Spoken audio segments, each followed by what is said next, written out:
guys, and we're back for CVA versus Hydra. This is Elise Randolph, joined by Bacchanalian for day 6 of the 12th Alliance tournament. And CVA did it. They brought what you all wanted to see. They brought their Damnation Sacrilege team.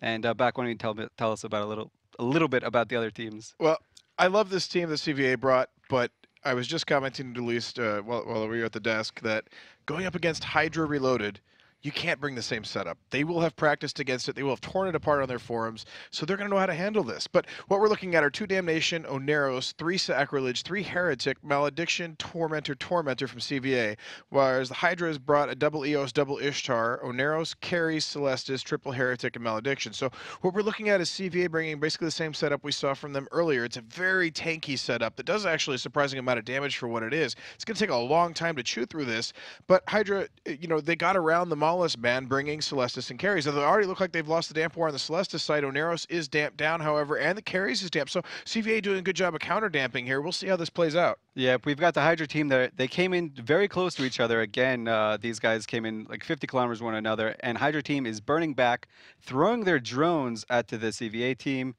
and just trying to get control of the damp ore. They lost it initially a little bit, but now it looks like it's well in their hand, and bam, Tormentor taking down. Out Tormentor. So what it looks like they did there, they throw the damps on the Oneros to cut down his range. Hydra know exactly what his range is going to be. They've done these numbers. They know how many damps to put on him, and then they can take out these Tormentors who are probably going to be out of range very quickly, and they know this. So here goes the second Tormentor now. CVA not really applying a whole lot of damage. We have a target painter on a Heretic. Kadesh Priestess starting to take a little bit of damage now. Web on that Heretic. Newts on that Heretic. So we're going to wind up looking like a trade of 2 Tormentors for a Heretic here. If reps did land on him, we'll see if they can power through that. Yep, Kadesh is a little out of position here, but it's okay. The Heretics were really, really good at killing the Tormentors. Heretics are fantastic at killing light tackle. And interesting, we're seeing the Oneros take damage now. His shields are gone. Gunnar on the CVA team, he's starting to go into armor. We'll see how his tank holds up against the damage applied to him here.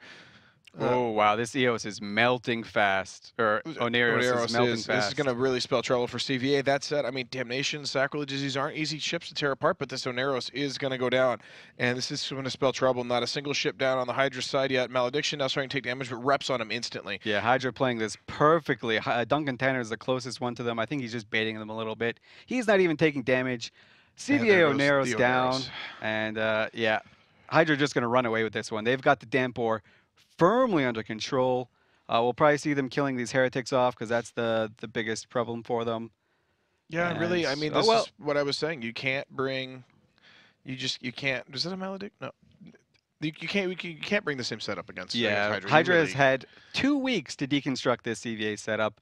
Though at the same time, they weren't cutting too well. They got a hard SP tackle. Hard SP is tackled. The Eos has stripped the shields into armor now. There are remote reps on him, but we'll see. The damage of these Sacrileges and Damnations are going to be pretty substantial. Interestingly, Sten Matson's shields are gone, so it looks like they are going for a Damnation here.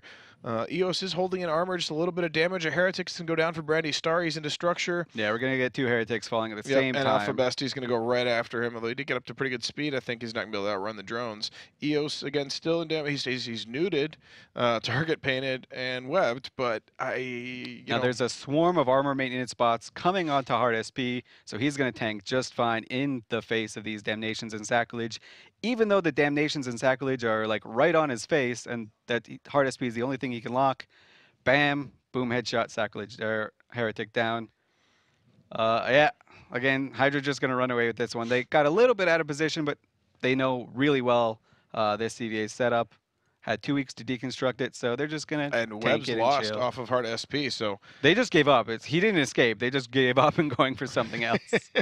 I mean, at this point, it is kind of, we have a Sacrilege and armor Gen Silex, so Hydra just, like you said, absolutely taking this team apart. They knew exactly how to handle it, and this is really the problem. I mean... they're going to have prepared for it. Even if they don't expect to see that setup, they're going to know how to use this setup to beat it. I flew with Hart SP and his team in an Alliance tournament, the FanFest tournament, and really showed up for day 2 or whatever it was. We were actually flying against you. Yeah. And Hart had a full dossier of every setup he thought PL could possibly bring, given the meta, and exactly how we would handle it. Down to, I was flying a curse, what newts go on what. So these guys are definitely 20 pros when it comes to it. I mean, it's really, truly amazing how well they prepare for every match, and they know every module and which ship it goes on right away. They probably don't even have to call out, you're on this, you're on that, besides, which target you're assigned to for your damps. And really another sacrilege now into structure. This is not going to be a good time for them. And let's see how tanky these damnations actually are, because it's the only thing left on the field. Yeah, that's about all we'll be able to see from the rest of this match. But yeah, CVA, really a fan favorite. They're not eliminated yet. They go down to play, I guess, the winner of, let's see, Shadow Cartel and Waffles, maybe? 94, yeah. No, Afterlife Coven. Okay, Afterlife Coven. So CVA will be flexing their Amarr muscles again later today, and HYDRA will play again at the end of the day.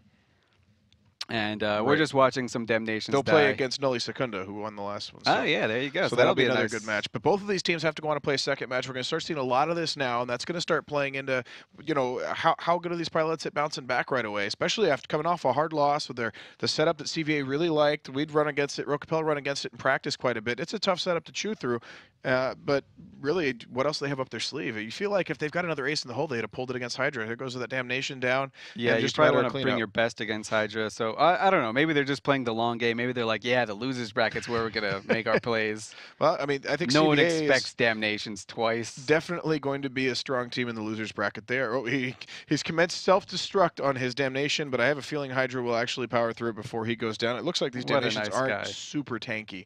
I think they're probably fit for a little more damage. They're not an obvious primary, so why not? Yeah. Oh man, they are melting super fast. Yeah, there's no way he's going to make that self-destruct timer. But it's nice of him to like try. Like, right, rather than just. He's not going to make this stream wait.